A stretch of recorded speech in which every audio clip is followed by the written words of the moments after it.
or let's say you're very depressive, or you're suffering from depression, or you're suffering just from, let's say you don't suffer from depression, or like you're just having a bad day, they'll pump a bunch of things to make you sad in your algorithm because they know what you like and what you don't like based upon your comments, based upon what you like, based on time of how long you spend watching a certain video. So this is all being programmed to basically attack you, basically to keep you on the app, basically to keep you in fear. Because when you're in fear or when you're sad, like I said earlier, it's easy to just control you because you're at a lower state of vibration. A lower state of vibration means just you're vibrating low. You're having a low frequency. A low frequency is a wavelength. A wavelength is basically patterns of basically how your brain functions and the patterns and like of your behavior and whatnot. So with all this being said, it's like it's a dopamine pump. You get on there every morning, every day, every night, whatever, and you're just seeking validation. You're seeking that next high. It's literally a drug. It's probably worse than the drugs that we see people doing that they say, hey, don't be doing that drug. It's literally just like that. And we're so used to it because we grew up on this. I know my generation was the generation that like kind of hopped on social media, and there was previous generations as well, like in the 90s and whatnot. Like everyone and their mom was on social media, literally. Your grandparents, your parents, your great grandparents, your younger generation, your brothers, sisters, nephews, nieces, even the generation to come that hasn't came yet will be on social media. And it's made like this to be addicting. It's made like this to, oh, you're not on social media, you're not part of the crew. So it's just like they will alienate you because you're not on social media. You'll feel like you're missing out, FOMO. So all these things are made to keep you captive. Once you got you captive, it's all set and done. You know what I mean? And especially if you're like drinking, you're smoking, or you're doing drugs, your willingness to partake in social media becomes way easier because it becomes a thing where when you're on drugs, drinking, or smoking, like I said, you're at a lower state of mind. You're more vulnerable. So you're just seeking things from the world, and or you're seeking things from these substances to make you feel happy from whatever trauma you're suffering from or whatever things you're suffering from. So a lot of people, they'll be really depressed, but they'll go on social media, will post pictures or videos or posts to be happy, to get a like. That like equals basically someone loves me, or someone thinks I'm cool, or someone thinks what I'm saying is valid. And people like some people really need that because they're so used to it now. It's become programmed into their mind. It's become like an equation. One like equals one validation. One heart equals someone loves me. And we all want to feel love. We all want to feel like we're a part of something. And this is how they got us. They got us in their grips. Nothing is real no more, especially with AI going on. It's hard to discern what's real and what's not. And these apps, if you go look on your phone and it says like the usage, you'll see on these apps for hours on end. And it's just like social media was never meant to be social. It's a fake construct. It's a fake narrative. It's all fake. You can't be social on an app or on your phone when you're not in like in proximity, not proximity, when you're not close enough with somebody, like face to face. Like you can't like really be genuine. You can't see body language. You can't see tone, attitude off of a post. You know what I mean? So basically, it gives you this fake idea that you're really connected with people. You're really not. Yes, it can connect people when they're far away, but it's not real connection. It's not human connection. So all this is man-made. It's not of nature. So if things are of not of nature, they're not gonna be real because it was manufactured, it was fake. That's why there's no real sense of connection on social media. Yes, you can make a post, people can agree with it, but we gotta get back to what nature really was. Nature was connecting with people, spending time, being vulnerable, and all this. Like now, like for example, back in the day, let's say for example, you miss one school day, right?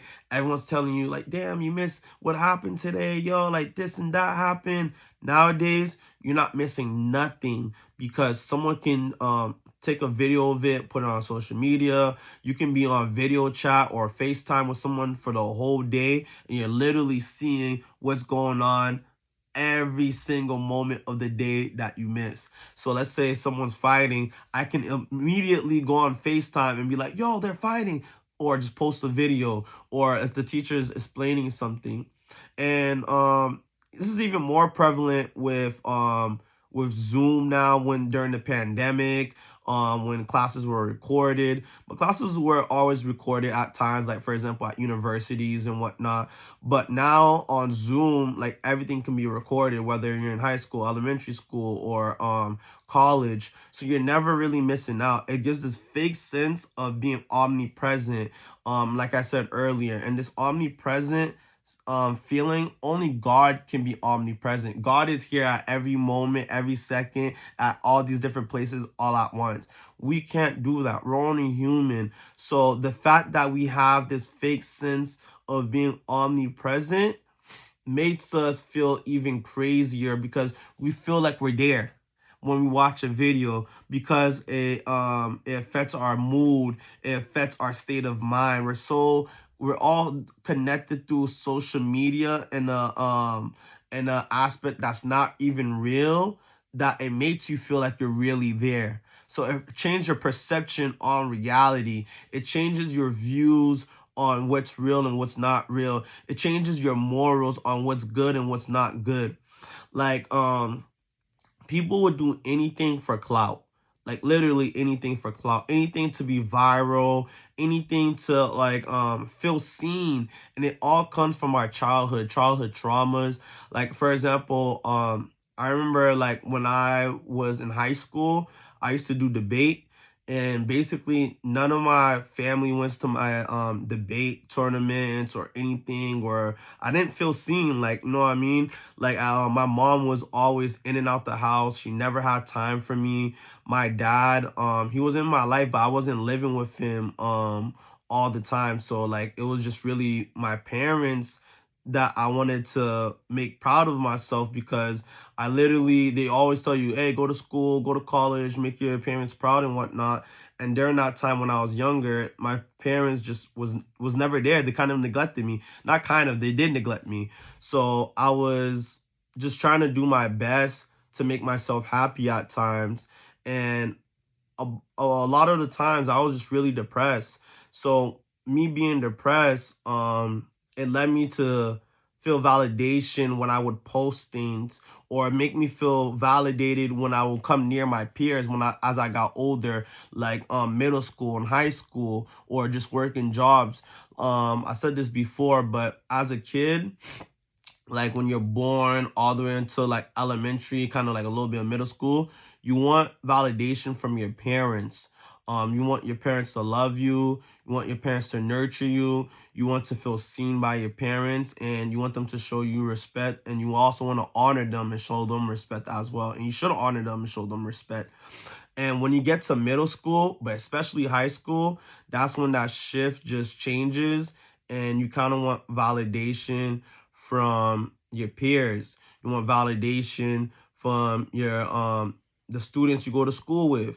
You want validation from your coworkers who you work with, and you want validation now from social media, because that's what's trending, that's what's occurring in our generation.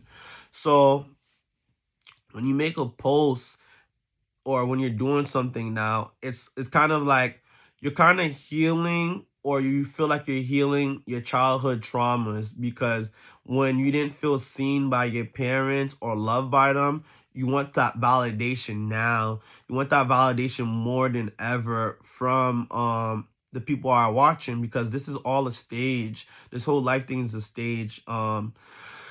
So you're trying to seek that validation from these people, and most of the people don't care. Most of the people don't have good intentions for you, and most of the people don't deserve to see who you truly are. And nowadays, it's harder than ever because people been on social media for like years now, like maybe even a decade for certain people. So it's hard to kind of get off of this. It's like it's literally like a drug. You've been on this drug forever. It's hard to stop. And like going back to my point about seeking validation, like when I was doing debate, they never came to none of my tournaments, or whenever I had a good idea for something, no one ever listened to me, or anytime I wanted to do something, either they were always bringing me down or they just didn't care.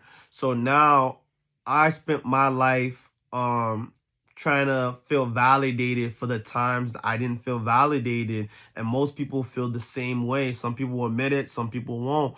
But most of the time when we post something, we're looking for a like. Most of the time when we're sharing a post, whether it be a post that we made about a certain topic or a post that we seen a video and we want to share it, we're always looking for likes. We're always looking for, hey, this person liked what I posted, so they like my idea. They think my idea was smart, or they think, or they're feeling, or they thinking the same way I'm thinking. And it all just stems from childhood trauma. It all stems from when someone try to mute you or try to make you feel invisible or not heard. And now this generation is suffering the consequence. And if we don't change who we are, the next generation will suffer the same consequences. Because look at now, you don't see all these kids are on their tablet, or they got phones, smartphones at a young age. Most of them are on YouTube, social media, with no parental guidance, no parental supervision. No one's telling them right and wrong. So whatever they're seeing on social media, they're absorbing as their personality, as their character. And most of the time, these people are not really good people. A lot of these people that people want to look at sign deals, contracts that basically they sold their soul. They sold out for their morals. They sold out everything for money. Because like I told you, a lot of people suffer from trauma. A lot of people didn't grow up with money. We don't grow up with money. You're poor and you're going through hard times, whether you can't pay for the electricity bill, no food, or whatever the case may be. It's hard, man. It's really super hard. And a lot of people feel like, yo, I got to get this money because my life would change for the better. A lot of people still feel miserable with the money because they gotta basically exchange the money for their morals, for what they believe in as just or positive.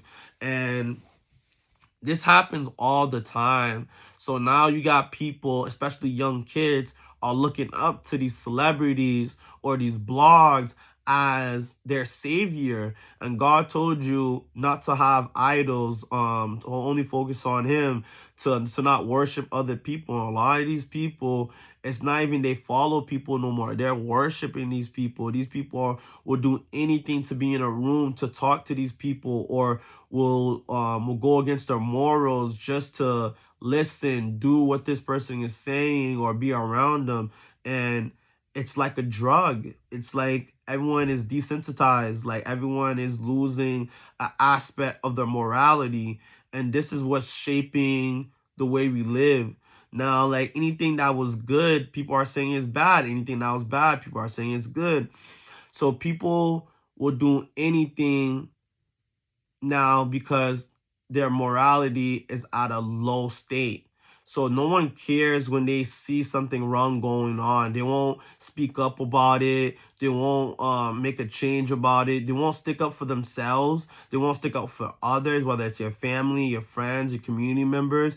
And it's sad because if we live in a world like that, we all become like robots or zombies. Like we all equate anything that's bad to normal. Like all these shootings happening, no one wants to make any protests anymore. No one wants to stand up and be like, hey, we had enough. Because it makes no sense why things are going on in our society like this. Why there's so many mass shootings, why there's so many terrorist attacks, why there's so many kids having guns, bro. Like, since I was a kid, like, I grew up seeing mad kids with guns. Like, I'm talking about like 12 years old, 13, 14. I'm seeing mad kids in the streets selling drugs. I'm seeing mad kids living a fast life because this is what their parents taught them, or their environment. This is what they're seeing on social media. This is what they're seeing on movies, TV shows.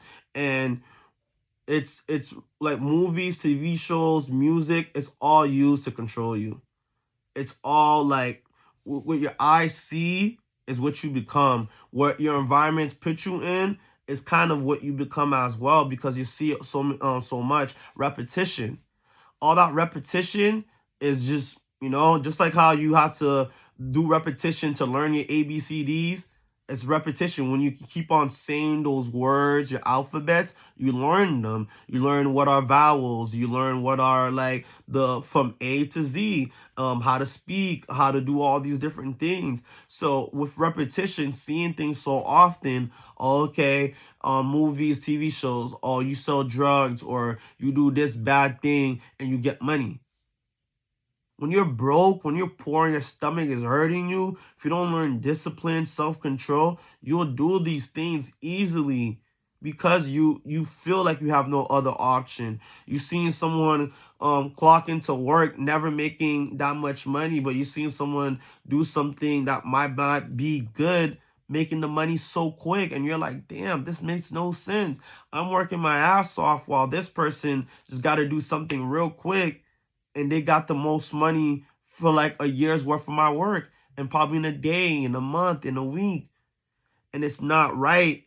But a lot of people just feel like life ain't right. The system ain't right. How can we? So all these things warp our reality. They change how we view life, change how we treat each other, and it changes the aspect of humanity, of being humane to each other, to being loving, to being caring.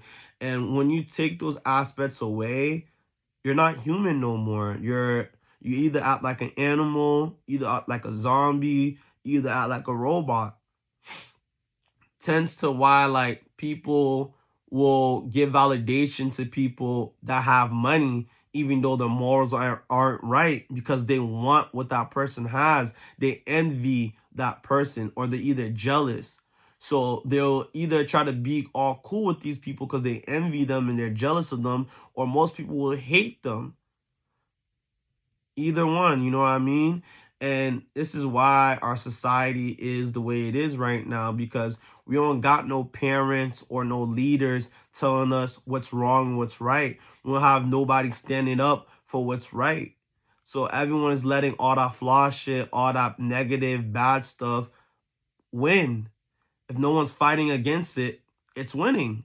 And it's been winning for a long time, because you see why, like, people are doing all these weird stuff for money, whether it's selling their bodies, whether it's hurting their community or hurting themselves, or make a fool out of themselves for likes. A lot of people go pit up will go